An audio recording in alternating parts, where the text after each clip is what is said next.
Sithanda ukuthatha leli thuba Ngiyabingelela egameni elinginikele lenkosi Jesu. igama lami nguNamsile wakwaDlamini. Bazalwane ngisindisiwe, ngiyamthanda kakhulu uJesu. Ngithatha leli thuba elinginikele bazalwane egameni lenkosi Jesu. Igama lami nguNamsile wakwaDlamini, ngisindisiwe, ngiyamthanda kakhulu uJesu. Namhlanje bazalwane ngifuna discuss the fifth word of Jesus in the cross bazalwane. Ukuthi kahle kahle kwenzakalani lana. Into yokuqala siyithola bazalwane when we read from the book of John chapter 19 verse 26. Verse 28, I mean, bazalwane siyathola ukuthi so after this, Jesus knowing that all things were now accomplished, that the scriptures might be fulfilled, said I thirst. So Jesu kahle bazalwane womile emva ukuthi eseqede yonke imission ebeyizele emhlabeni. But then uthiwani asifundeni futhi so after this, Jesus knowing that all things were now accomplished, kuthiwa khoma.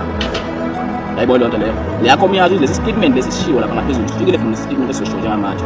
That the scriptures might be fulfilled, ukuze imbhalo igcwaliseke.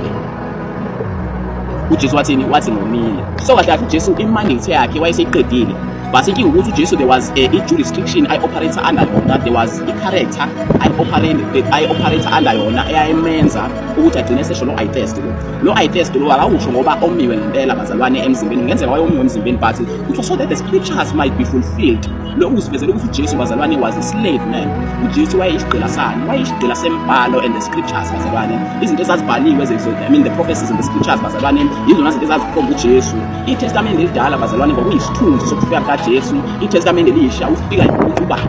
So konke lokho kwakubhaliwe ngesithunzi kwakumele correspond nani nobuqo lokuzofika. So konke lokho wakhuliwe ngesithunzi wathi mekufulfileka wabona abantu uJesu setheni esethi ukuze imbhalo nayivele ukuthi mina amesibeke ufuna imbhalo kwakumele ukuthi befulfill ukuthi njani athi I test.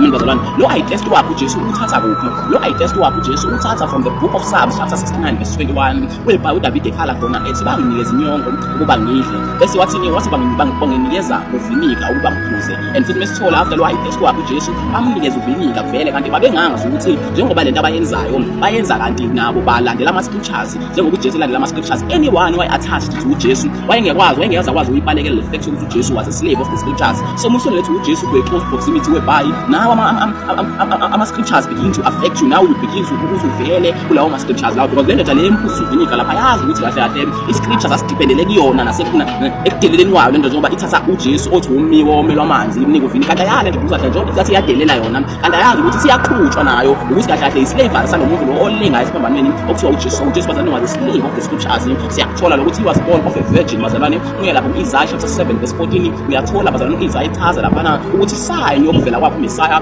uyobonakala ngokuthi a virgin give birth bazalwane. So when this virgin gives birth bazalwane uyatholakala ukuthi uMessiah shall come out of death. uIsaiah bazalwane lo wayibhala more than 700 years ago, and Isaiah is the top person bazalwane khona ebantwini abake baprofeta ngoJesu nezi prophets kaJesu as the most accurate bazalwane. uIsaiah waqala ukuprofeta ngokuzalwa kwakhe uJesu, uyasho ukuthi ukuze kuvele sign that will ukuthi the consolation of Israel is near bazalwane and the consolation of the Gentiles is near bazalwane. Siyathola bazalwane itholakala Isaiah chapter 7 verse 14 ukuthi prophet uIsaiah, and futhi bazalwane siyathola ukuthi bazalwane suffering and death kaJesu is also recorded in the book of Isaiah chapter 53. If you can read the whole chapter uzothola ukuthi kahle it's almost like leya chapter leyabhalwa after uJesu sebetheliwe ngendlela accurate nayo ngokubhala, ngoba izichaza ngisho nanokungcwatshwa kwakhe uJesu ukuthi uJesu bazalwane uyokungcwatshwa nabo laba abacebile, uyokungcwatshwa kanye nabacebileyo uJesu. Ithumba kaJesu bazalwane lathengwa uJosepha kaCaiphas bazalwane.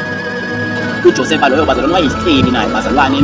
Ngizwe enye revelation izolo bazalwane kade isenkonzweni ethi uPastor Sandile Sithole laphana uJesu bazalwane waphuma out of a womb that was of a virgin, so sekumele angene on a tomb that is also a virgin engakaze ingcwabe before, and futhi le womb is of a Christ bazalwane eke yakhona ngithi it belongs to a rich man. And futhi bazalwane siyabona uJesu bazalwane was really a slave because ukufa kwakhe wakudocumented bazalwane in the book of Isaiah. And then bazalwane sithola ukuthi bazalwane uJesu bazalwane nanga thing level ukuthi slave wakumele ahamba ayobhabhadiswa nguJohane.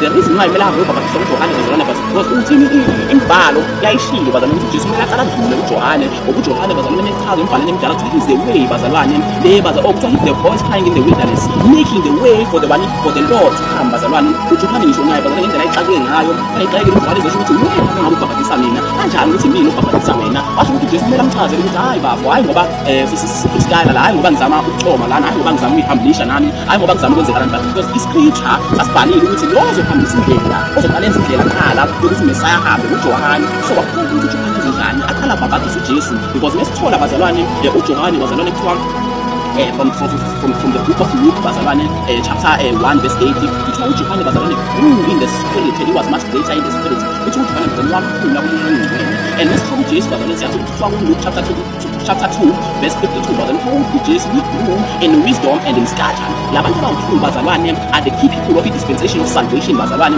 because they carry izinto ezintathu ezidingekalayo ukuze kusize umuntu. They are carrying the wisdom bazalwane to move out ignorance of abantu baleso sikhathi. They are carrying stature bazalwane to move out bazalwane the spiritual authorities esiphezu kwawo amakhanda abo, njengoba bene-ignorance, because ignorance ayikhozwa ukuthi umuntu unenkani, but ikhozwa ukuthi there's a spirit of ignorance esibakhavile lapho. And then bazalwane spirit, ngoba ispirit bazalwane iyona nto esihamba ngayo, iyona nto esiphila ngayo. Every nto simbona bazalwane ukuthi uJohane the reason why okumele aqala ahambe phambi koJesu, it is because bazalwane ama-scriptures nawo ayiphethe lento ukuthi before kuze izwi noma kuze i-wisdom or kube khona a certain demonstration of stature bazalwane, kumele kuqale kube khona ukwenza njani umoya ongcwele ozohamba ukhokhela indlela for lokho ukuthi kuqale kufike bazalwane. Siyazi ukuthi uGenesis chapter 1 verse 1 ivesi nazo umuntu so bazalwane uqalile umhlaba uNkulunkulu wadala yonke into bazalwane, but kuthiwa there was an area ikhona on earth bazalwane, kuthiwa the earth was void bazalwane, kuthiwa it was full of chaos, it was chaotic bazalwane umhlaba, but kuthiwa amongst that chaos bazalwane, amongst that deformity bazalwane, the spirit of the Lord was hovering upon the face of the deep bazalwane, njengoba umoya ongcwele ehoverisha upon the face of the deep bazalwane, kuthiwa bazalwane khona izwi elafikayo engathi let there be light.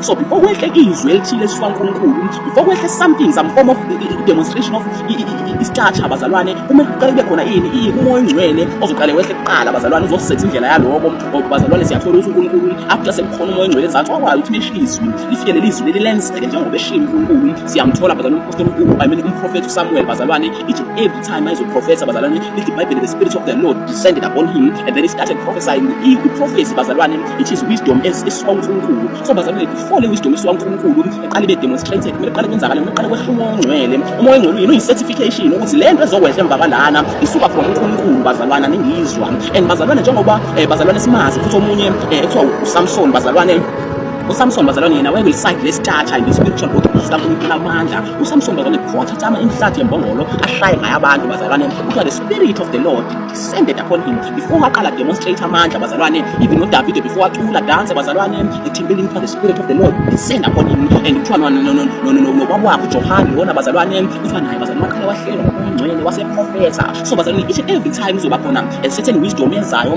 noma a certain form of stature that will be demonstrated, siyathola ukuthi the Holy Spirit first paves the way yokuthi baye lapho. So uJohane the reason why bayikhula in the spirit, it is because wakumele akhule in the person of the spirit that will set the way for the person of the which is the word bazalwane, because there's a person that is of the spirit and then there's a person the word bazalwane, and then there's a person the stature bazalwane uJesu Kristu. So uJesu bazalwane meze umuntu ezeyizwe umuntu nomoya ongcwele bazalwane, kumele eze naye eyizwi noma eze bazalwane ekumuntu naye. So lo muntu wayeyena bazalwane umoya ongcwele ngoba uJohane wakhula umoya ongcwele, akakhulanga in wisdom, akakhulanga in stature, but wakhula umoya ongcwele. So mekhula umoya ongcwele uJohane wenzelani, wenzela ukuthi njengoba ekhula umoya ongcwele mase kwehla izwi noma sekwehla i-wisdom eza noJesu noma sekwehla stature esikuJesu bazalwane, izokwenzakalani? Kuzobe sekukhona umoya ongcwele vele okupheva indlela okuchazayo ukuthi uyesu Jesu. So bazalwane uJesu was a slave of those scriptures, he was a slave of those things. That is why bazalwane engaza kwazi ukuthi afreestyle uJesu enzina noma yini, because he was a slave. That is why sisimbona la kuSamuel bazalwane, sisimbona nala John chapter 19 verse 28 bazalwane, uJesu uyasho ukuthi I test, akatesti ngoba umiwe bazalwane, but he is testing because he was following the mandate yakhe uba yini, uba slave bazalwane of what, of the scriptures. So uJesu yini asivezela yona la ukuthi we do not respond according to our emotions, we do not respond bazalwane according to any other way esizizwa ngayo bazalwane, but we respond according to the will of the Father which is in the scriptures, because ama-scriptures bazalwane ngokama-frequencies bazalwane ayiqhamuka bazalwane from the heavenly realms afikela abantu bona bakumele wa-interprete ba-interprethele emagameni bazalwane, ngoba bazalwane akhulunywe ezulwini kangakho bazalwane, into eyenziwayo ezulwini bazalwane frequencies are emitted bazalwane, ukuthi nami sesisho sibhale phansi. So bazalwane into ebhalwe phansi bazalwane yintando kaNkulunkulu eqhamuka bazalwane from the heavenly places bazalwane, yehlela kuthina. So if we are bound by scriptures bazalwane, we are also like Jesus Christ bazalwane. Ingakho ethi uMpostoli bazalwane asihambeni sesifike ebudodeni asihambeni sesifike ebudodeni obupheleleyo bokumazi yena. Ukumazi bazalwane is not only ukuzwa ngaye, but it is whereby you live according to him. So njengoba esivezele ukuthi kahle kahle uthi ayitesti nani lasivezele ukuthi kahle singabazalwane, we are supposed to also be slaves of the scriptures. If you are not a slave of the scripture, ngabe if uJesu wayengasona slaves ama scriptures, ngaba sikwazanga ukuthi sisinde thina, ngoba ngiyabona ukuthi lo ayitesti akawusho ngoba ubhaliwe lapho so that the scriptures might be fulfilled. Akawusho lo ayitest ngoba konke yakhe neqhamuka noma ngoba oyimile, because ama-scriptures ayibhalile phansi. So kwakumele nenze njani alandele ama-scriptures. Hallelujah bazalwane, even at the time of death ungalandela ama-scriptures. So bazalwane, this thing of identity is a certification or is significance. Yes, Jesus was a slave. Sithanda ukuthatha Ngiyabingelela egameni ngibingelele lenkosi Jesu. igama lami Igama lami uNamsile ngibonga wakwaDlamini. uNkulunkulu Bazalwane ngimsindise. ngisindisiwe, Ngimthanda ngiyamthanda kakhulu uJesu. uJehova.